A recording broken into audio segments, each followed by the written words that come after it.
Jaguar XKR has to be one of the world's most beautiful sports cars, but it's not just a pretty face. Under this sensual hood is a 420 horsepower supercharged power plant.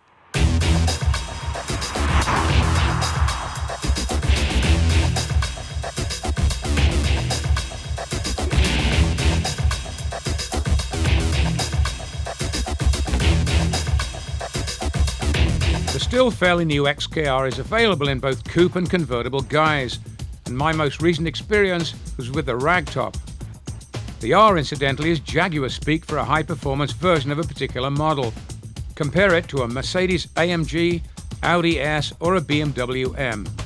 The XK range has been setting the industry on its ear, not only for its looks and reasonable price for its class, but also for its innovative engineering and construction features. Jaguar says you can open or close the top in about 18 seconds. I'm going to put a stopwatch on that and see if they're telling us the truth. Pretty complicated mechanism. I don't know quite how it all tucks back there, but it's very neat. Right on, about 18 seconds.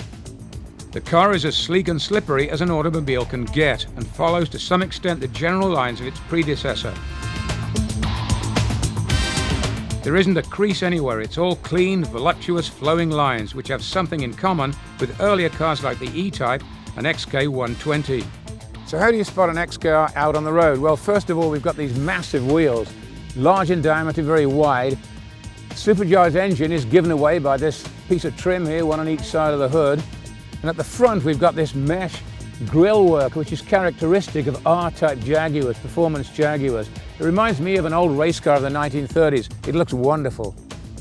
The XK uses an aluminum monocoque structure similar to that of the XJ sedan.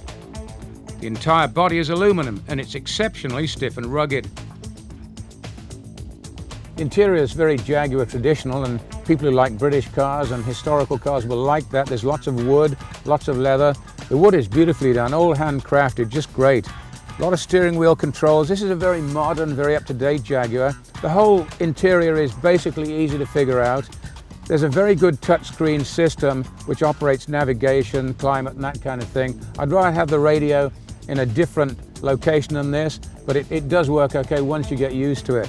The seats are very comfortable, and the cockpit is probably a little bit roomier than most cars like this from Jaguar over the years.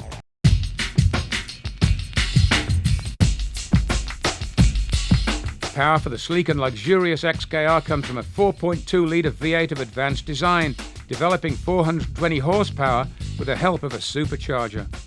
It's mated to a 6-speed sequential transmission.